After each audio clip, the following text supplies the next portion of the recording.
Hello, welcome indeed to Knitter Matters, Season 3, Episode 13.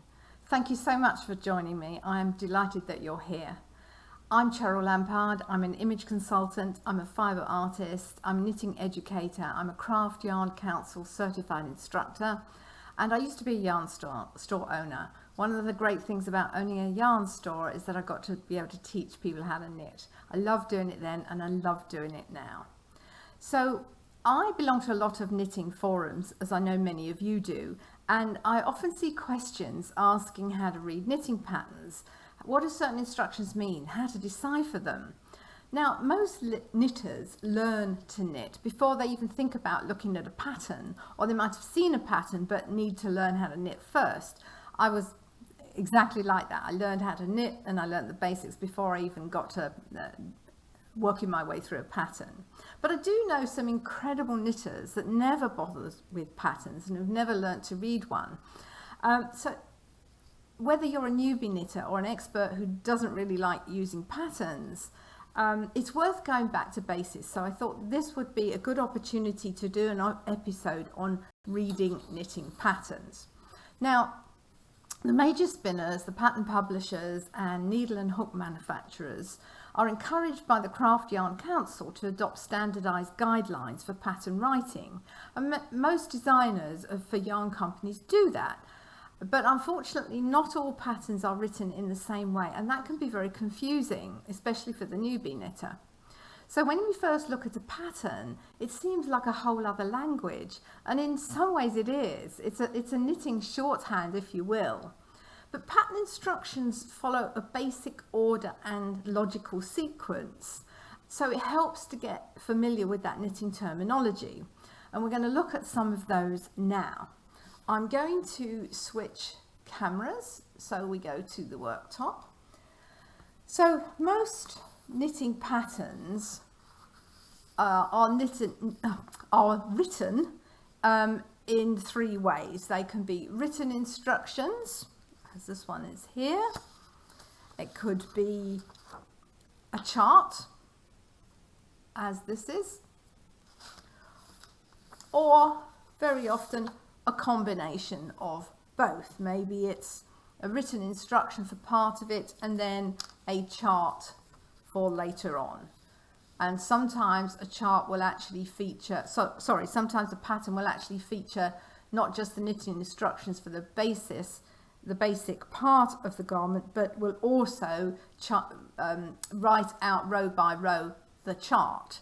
And that's what I mean by a combination of patterns, or a combination of methods, I should say.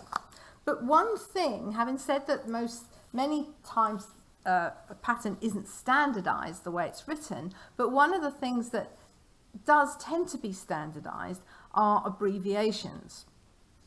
And some while ago, I typed out a basic list of the most common abbreviations. I will post this as a JPEG on Knitter Matters Facebook page. Unfortunately, it doesn't allow me to post it as a PDF. But if you would like to have a copy as a PDF, I'm very happy to send it to you. Just email me at cheryl@knittermatters.com or direct message me, and I'll be happy to send you a PDF copy of this. So when I first posted that I was going to do this topic on Knitter Matters, I immediately got a really good question from Courtney.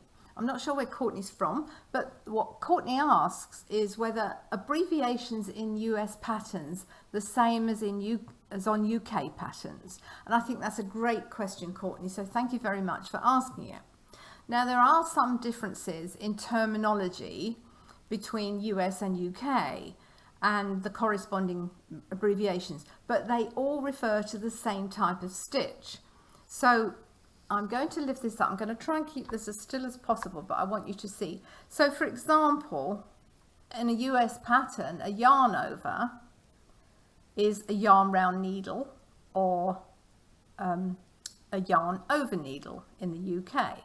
And you can see both those descriptions there. Older vintage patterns might even say something like WOL, wool over needle, or WRN, wool round needle. But the stitch is the same, has the same meaning, it's the same thing. The other differences, there are several, but some of these are pretty easy to work out. So in the US, we say the abbreviation is BO for bind off. In the UK, we say cast off. In the US, we say stockinette stitch. In the UK, it's stocking stitch.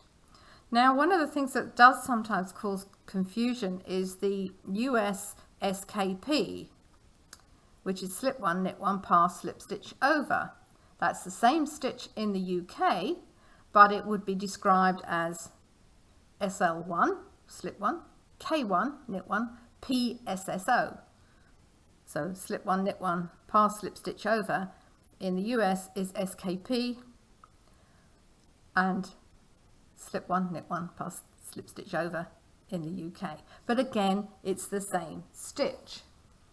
So the pattern glossary will describe the stitch for you. Let me move that out of the way.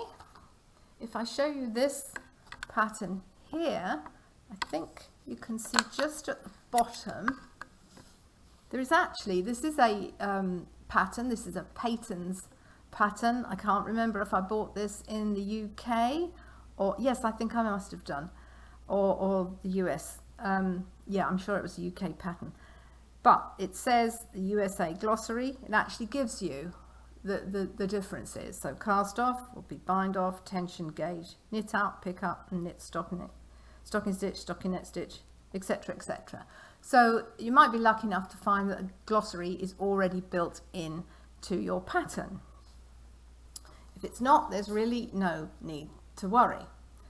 So unless you're doing a crochet pattern, because as I said, knitting terminology, the abbreviations for UK and US, they may be different, but they mean the same stitch. Unlike crochet, I discovered by a crochet project, I discovered the hard way. I made up this item. Fortunately, it was quite a simple thing, but when I'd finished it, it was a completely different size. The sizing was completely off, and what I didn't realize was that I was working on a US pattern, and the terminology was different. So if we look at Lily Chin's crochet tips and tricks, she gives a complete page showing the differences between the crochet terminology in the US and the UK. So some are the same, like chain and slip stitch, but in the US, a single crochet is a double crochet in the UK. In the US, a half double crochet is a half treble crochet in the UK. A double crochet in the US is a treble crochet in UK terminology. A treble crochet in US terminology is a double treble crochet, and a double treble crochet in US terminology is a triple treble crochet in the UK terminology. So you can see why that could be terribly confusing. So if you are doing a crochet pattern, do check that it derives either from the UK or US, and that's particularly important if you're using patterns as downloads or from Ravelry or somewhere like that. And don't worry if you don't have a book to give you the differences. You can do a search. There are plenty of sources online. Obviously I have this in my handy little book, but if you I did a little search before I came on camera, and very quickly when I searched US and UK crochet terminology, several sites came up, including a resources page from Craftsy and many others. So it's very easy to find and download the differences. Okay, now one of the things that you will see frequently are asterisks, brackets, and parenthesis. So let me show you what they are, and then let me show you how they're used.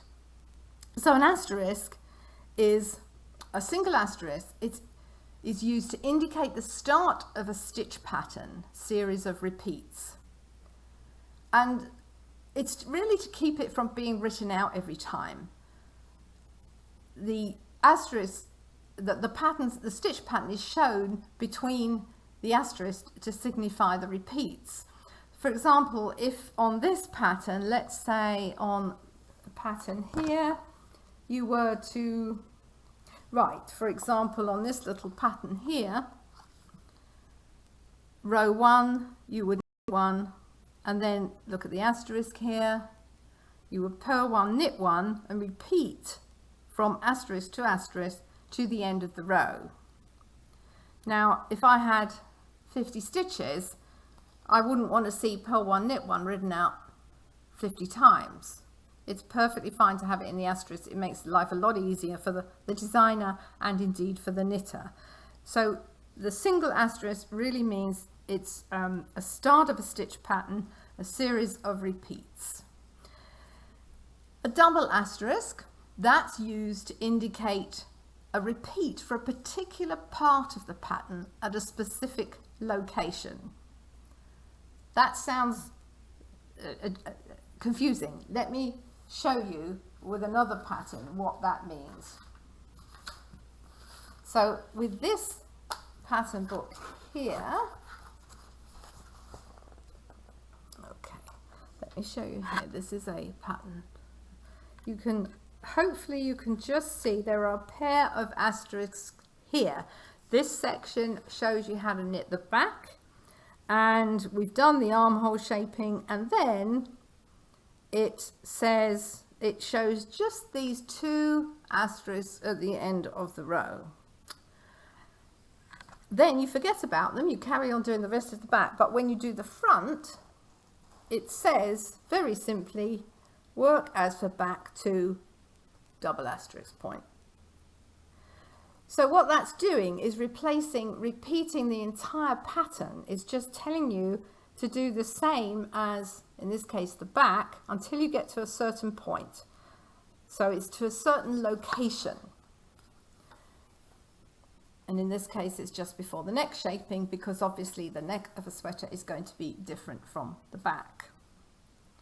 So that's asterisks, that's how they're used. Now let's look at brackets, these square brackets. Let's move that so you can see that.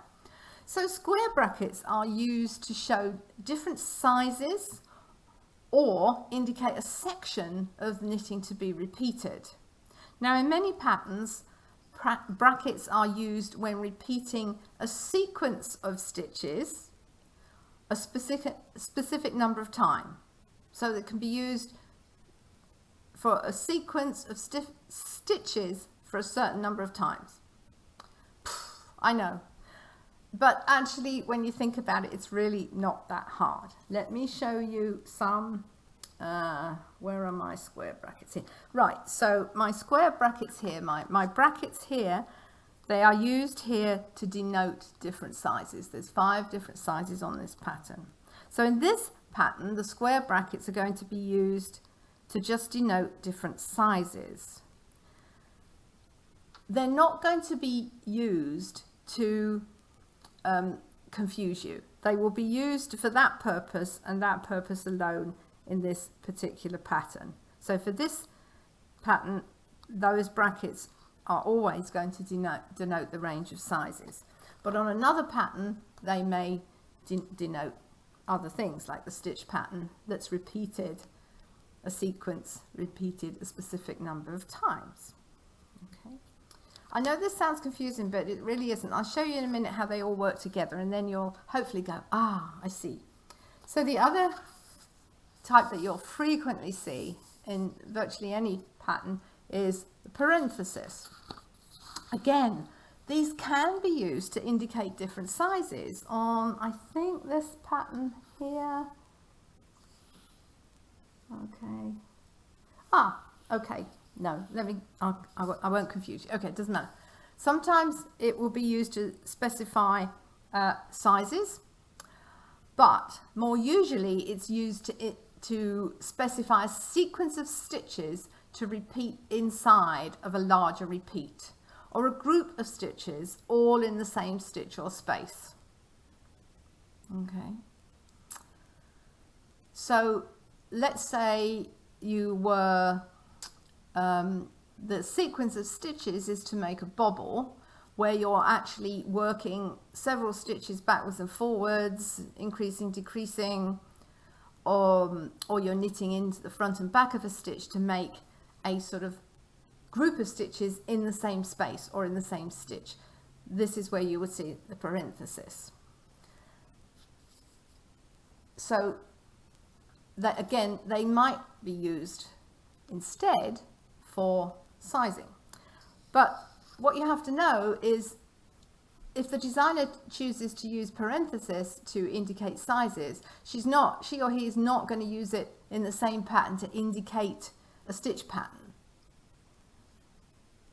It's just how they choose to write it, but it'll be quite clear as to your pattern how it's used. So let me just show you here all three together, as it were. I'm going to keep the pattern still and hopefully you can see it. So in this pattern, and this is the little child's pattern with several sizes. So row 2, this is a perfect example of how all these elements are used together. So the first thing you would do is knit 1. Now in parenthesis, that little sequence of stitches are going to be, the purl 1 and the knit 1 are going to be used however many times according to the size. Now let's say I'm doing the third size in, I'm going to repeat the purl 1 and knit 1 3 times. Then I'm just going to do a standard purl 4, that's the same for all the sizes. Then I would need to do knit 1 purl 1 again, that little stitch sequence is in parenthesis 4 times. That's not size dependent, that is for all parts. Now we have an asterisk because there's a part of the pattern that's going to be repeated. I won't read it all out, but it's this whole section here. So everything there between the asterisks you're going to do. And you're going to repeat that part. And then you're going to do, again, purl 1, knit 1, purl 1, knit 1, purl 1, knit 1, purl 1, knit 1, 4 times. And so on to the end of this row. So here, quite clearly, once you know how these are used, you know that you're going to repeat this. This is in parenthesis. The square brackets relate to the sizing, and the asterisk relate to a repeat section that you're going to do across the row. So that's how they work together. But you'll never see design, as I said, designers sometimes and pattern writers use the brackets and parentheses interchangeably, but they won't be used interchangeably within the same pattern. It'll be quite clear as to how they're being used, so it won't be confusing. I promise you, it won't be confusing. Okay. Now, it does sound complicated, but it really isn't. When you look at your pattern, you'll see how it works. Now, I did mention sizes just now. And while I'm on the subject of sizes, this is this same pattern again. This is this child's pattern, nice little child's pattern from Patons. And it fits from actually anything from 2 to 11 years old, apparently. And there are 5 different sizes. Now, I always find it very useful, whether I'm doing a child's item or pattern for myself or an adult. I will go through the pattern and I will circle the stitches according to the size that I'm doing. So let's say again I'm doing that third size. I'd go through the entire pattern and make sure that I circle the third number every time it's showing in those brackets, or I could highlight it. Now what I do suggest that if you are doing a child's pattern and it's something that you're going to do many times, you might want to just print a copy each time you knit it and mark the size on that particular copy. Now do remember that you may only copy a pattern for your personal use, otherwise there's copyright issues there. But of course, if you're just making a copy so that you can write on it several times, that's absolutely fine. Another thing that I see time and time again is that people hate charts. I actually love them.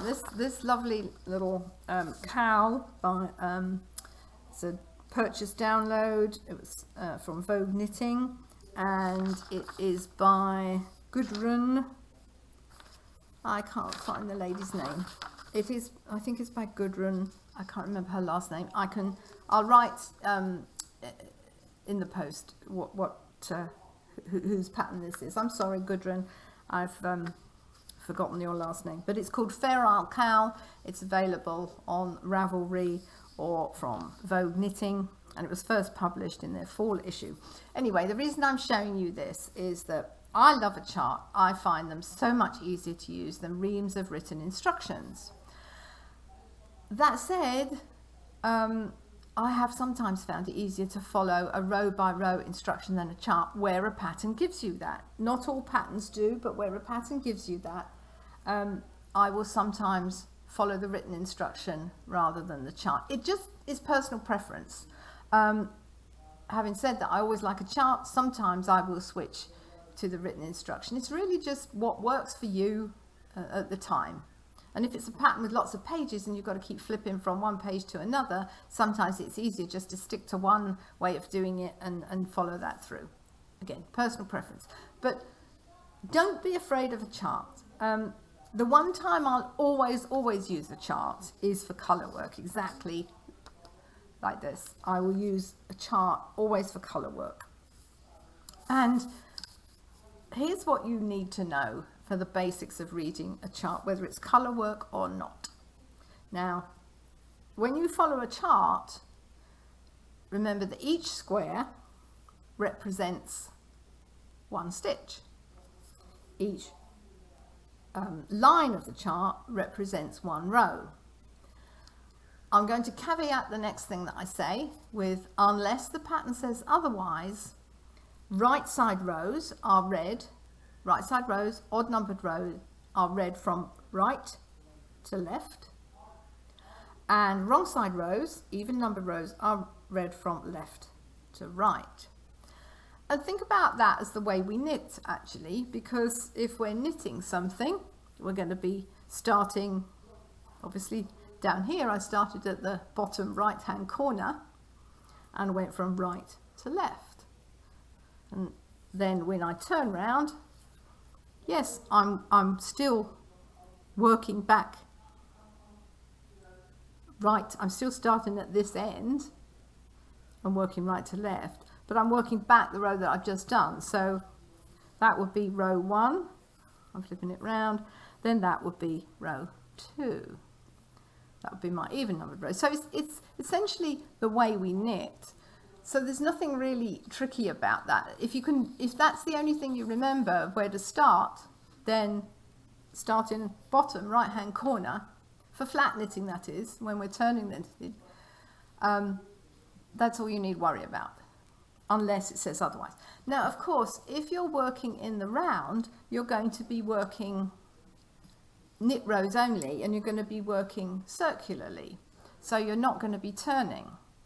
So you would read all rows from right to left. Now, one of the things that I find handy to do is, if I've got just a chart, I will number the rows. So I would, if this was flat knitting, row 1 is given to me there, I would write row 2 there, I would write row 3 in, 4, 5, 6, 7 is already written in, and so on and so on and so on.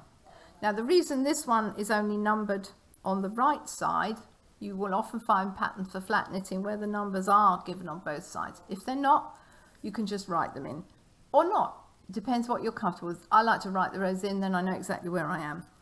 And of course, if you are doing this in the round, you could just write this in, 2, 3, 4, 5, 6, 7, 8, 9, etc., etc., because you're always going to be started from the right side because you're not turning. So another thing that you're going to come across are symbols. And this is part of the pattern from the lace shawl pattern that I've shown you before from Candice Eisner Strick. I love this several times. It's actually on the mannequin over my left shoulder. I moved them around, I can't remember where they are. Over my left shoulder. I've done this pattern several times. I love it. And there's written instructions and a chart, but I use the chart certainly for when I'm doing the shall we say, the wing part of the shawl. She does a chart for the right hand side of the diagonal shawl and another chart for the left hand side. But as you can see from this one, there's all these little symbols. I will lift it up again, hopefully you can see. There are all these strange little symbols, but the symbols are a universal way to show a specific stitch or a stitch pattern. And of course the pattern glossary here, or the stitch key, shows exactly what they are.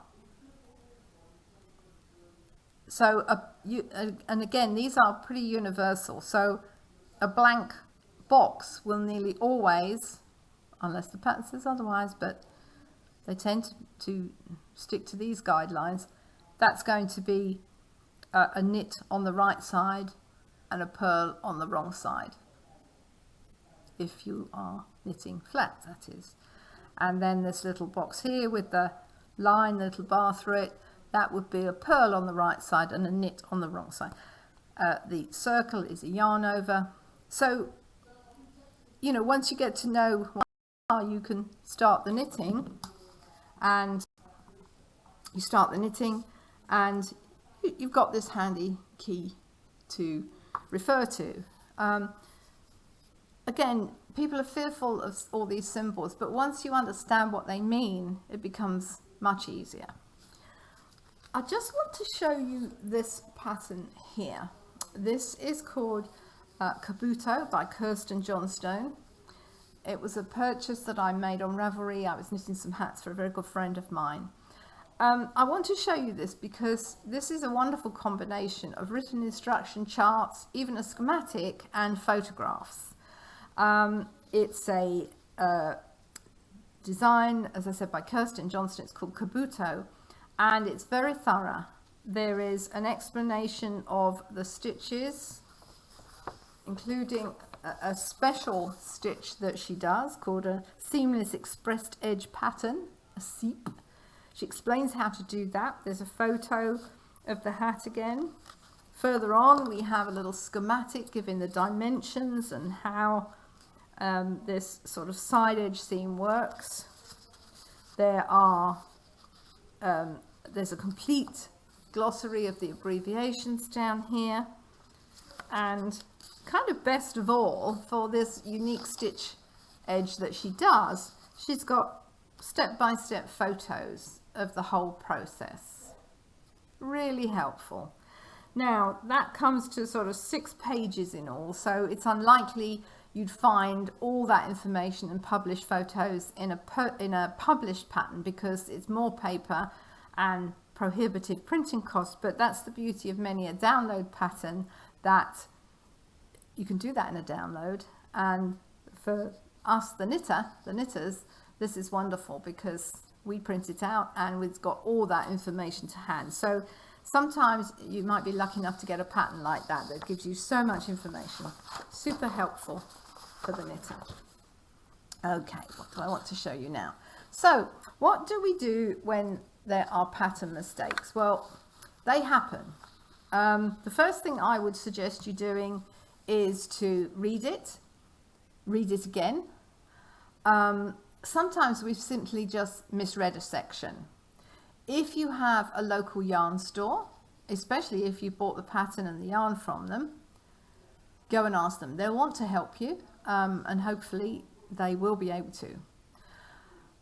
If you don't have that, then ask on one of the many social media knitting forums. There's a great bunch of people there wanting to help. I often answer queries on those, and I learn from others on those too. I think they're wonderful.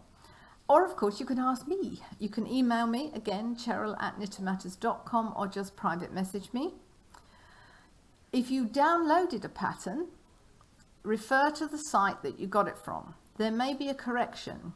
I will tell you that, and sometimes you can figure it out. So in this pattern, this is my favorite shawl pattern. The first time I did it, I realized that there was a slight error down here. Not sure if you can see that, but there is it's either a misprint or a stitch missing. And I realized, I think I must have ignored it the first time I did the shawl. I don't remember, or I just carried on my own way. But certainly the second time I did it, I realized that that wasn't quite right. So I did go back to the website, if only to sort of let the designer know that I'd found the error, and then I noticed that she'd already put a correction up there. So it would have been sensible for me to look on the website first, where I would have found the correction, but anyway, it was already there. So now what I do is I've inked that into my copy, and now I know not to miss that. Certainly sometimes you can figure it out, but let me go back to the full screen now. One of the most important things you can do, and I know it's sometimes inconvenient when there's been a mistake, but let the designer know, let the pattern company know. Designers check and recheck patterns. Their sample knitters often catch most of the errors if there are any, but even so, mistakes can occur, or it could simply be a printing error. You know, with the best will in the world, all those proofreaders and sample pattern knitters, sometimes something slips through on printing. So contact the designer or the pattern company by email or phone, whatever. Most of the time they'll be extremely grateful to you for letting them know, and they'll help you figure it out and probably issue a correction too. But do let them know. And I have to say, it can happen to the best of us. When I was doing my first level Craft Yarn Council certification, one of the sample patterns that I had actually missed out a very important pair of parentheses. And bearing in mind that I had to get my gauge to match a 5-inch square, this pattern was never going to work. And it took me a lot of head scratching and several goes to figure out that there was actually the parenthesis missing. And of course, once I realized that, it made perfect sense, and I was able to knit it in the way it should have been knitting. So I let the CYC know. They were pleased to have been told, and of course now it's been corrected. So hopefully no other people going through that certification process will spend as much time head scratching as I did on that one. But the important thing is to reach out, whether it's to the pattern company or to a friend or a forum. Sometimes it just needs a fresh pair of eyes to you've been struggling with. So I do hope you found that helpful. Please don't hesitate to send me an email or message me if you have any questions about this or any other episode of Knitter Matters. So as always, this episode and all others of Knitter Matters will be uploaded to our Facebook page, Knitter Matters Facebook page, and Knitter Matters YouTube channel. So you can watch the replays at any time. Now, if you're searching for this one later, this is season 3, episode 13. And I will say that the best way to find replays is on our YouTube channel.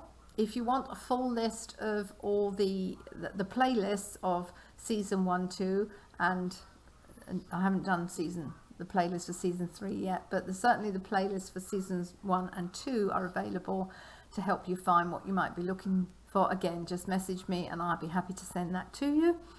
But if you subscribe to our YouTube channel, you'll get the Facebook videos or the Facebook lives when they are published. So automatically you'll have those in your feed. So thank you very much for joining me. Until next time, keep well, keep calm, and keep knitting. Bye for now.